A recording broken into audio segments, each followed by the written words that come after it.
How's it going, everybody? Today I'm going to take you through my post-show training cycle.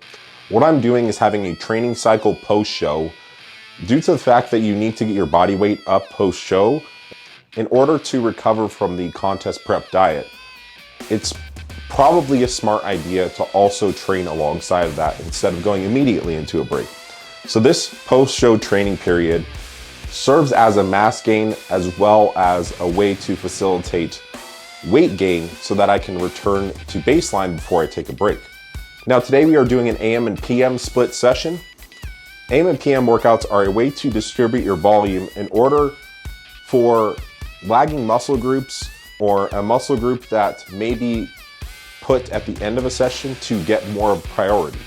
Because what happens is as a session goes on, you tend to accumulate fatigue, and say you put something like biceps at the end, you tend to be pretty tired and not get as effective training when you do that at the end.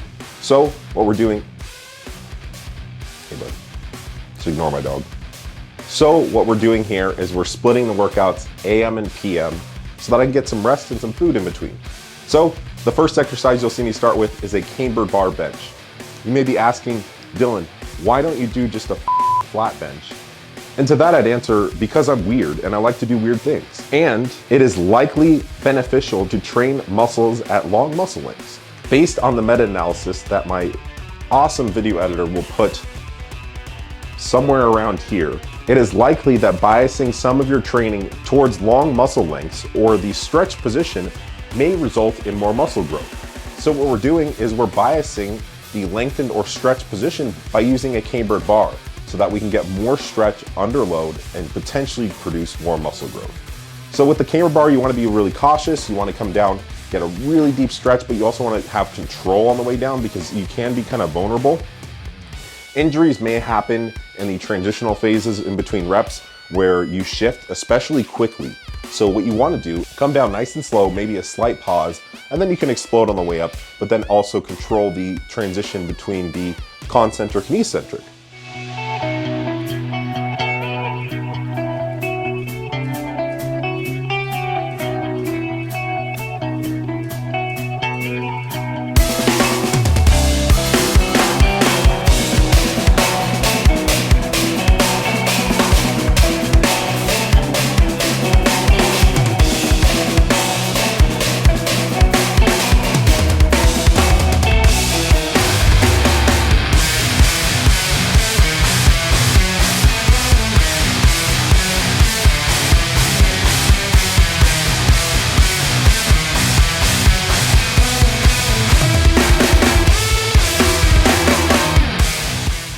So today I made a load progression about 5 pounds from the previous week, especially coming out of a contest prep scenario. You want to be really careful because you're going to feel really strong and you're going to gain a lot of strength back, but you are also at a greater risk of injury for this very reason.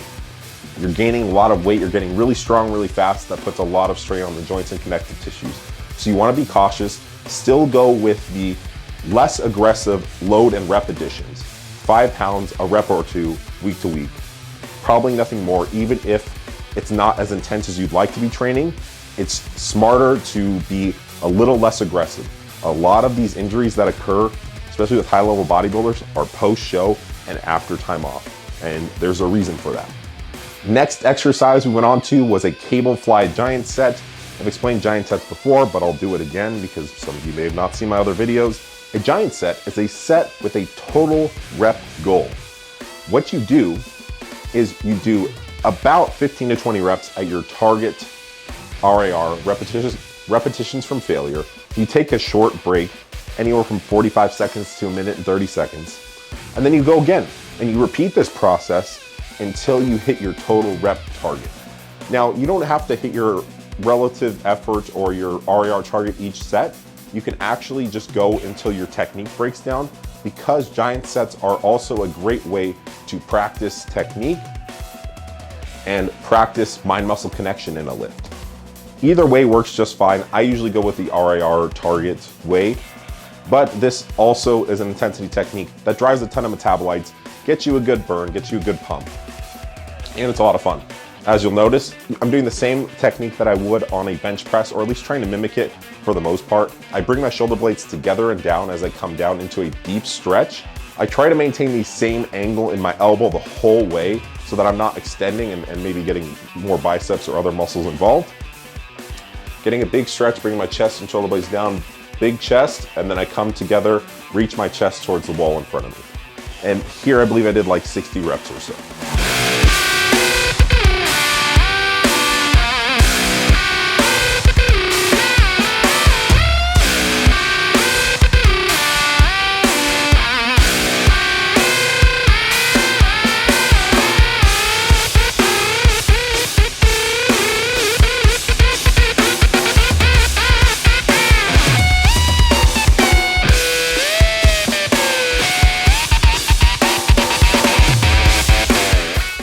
And the final exercise I did on my AM session was the Atlantis Converging Machine Press. And we did a drop set here. Normally when I do drop sets, I do about a 25% reduction in load so that I can still get enough reps. You don't really want to drop and do like 3 reps or so because the effective stimulus range is of 5 reps and above. It's probably a smarter idea just to be safe. So I believe I did about 3 sets here. And there's not really much to add about technique. I mean, with chest, the technique is pretty consistent across all lifts. The reason that we're bringing our shoulder blades together and down and bringing them together, pinching and getting a big chest is really in part because it allows you to get more stretch in your chest. Now that pretty much concludes my AM session. What I do normally is go home, have a meal or two, and then come back in the PM. I don't normally put like bigger muscle groups such as chest, back, or legs in the PM. Usually smaller muscle groups like shoulders, arms, calves, forearms, abs. And today we are doing some biceps, shoulders, and forearms. The first exercise you are going to see is a dumbbell spider curl. I am doing mile rep match sets here. Now you may have seen these in my other videos. They are great intensity technique for smaller muscle groups, especially ones that need multiple approaches to failure in order to get an adequate amount of stimulus. You may find that sometimes you're doing biceps and it takes you like 6 or 7 sets to get a pump, or insert muscle group that doesn't generally respond well to training. So what the mile rep does, it allows you multiple approaches to failure, which generally tend to give you a similar amount of disruption and pump that maybe multiple sets with normal rests in between would give you. So for these, I'm really just trying to bring my elbows up, trying to bring my elbows together a little bit, and then trying to lower the dumbbells out in front.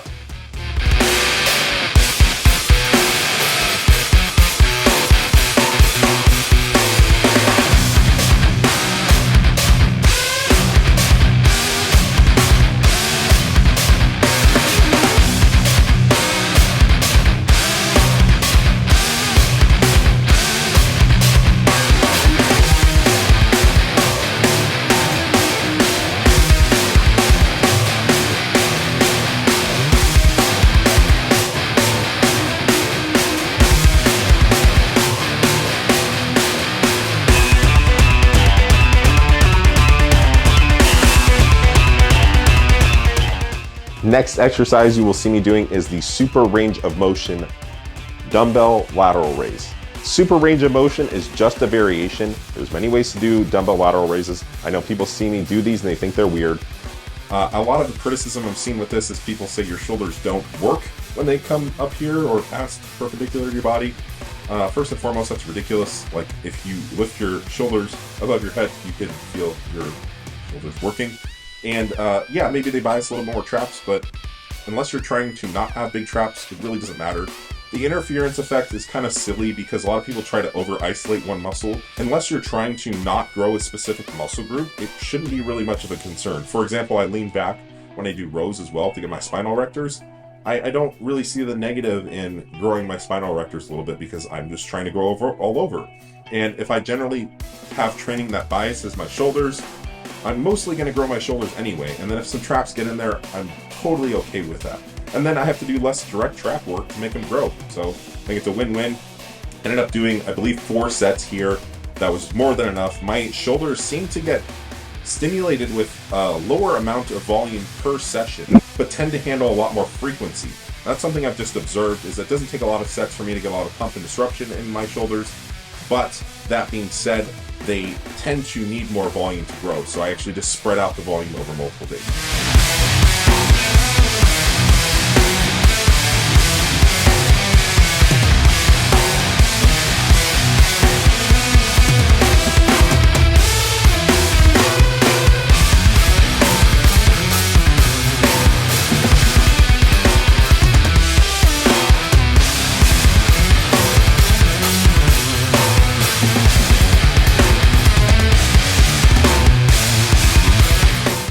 And the final exercise you'll see me doing is a dumbbell forearm curl. All you do is just let the dumbbells fall towards the ends of your fingers, and then you curl up. And I try to curl up like my wrist like this as much as I can, with the dumbbell fall all the way down to my fingertips, curl back up. I usually do higher rep range, and I usually only rest 3 to 5 seconds in between sets because the forearms recover so quickly. And we generally don't like training these muscle groups, so the faster you can get them done, the better. So start the first set in a higher rep range, and then each subsequent set, because you're only resting 3 to 5 seconds, you're gonna do less and less reps. Just make sure you don't fall below 5 total reps. All right, that pretty much concludes it for this AM/PM session in my post-show training block. I hope you enjoyed the video. I hope you were able to take something valuable away and apply it to your training. If you ever need any clarification, or you wanted me to talk about specific things in my training videos, just leave a comment down below, and I'll be sure to address it in the next video. Thank you all for watching. I'll catch you next time.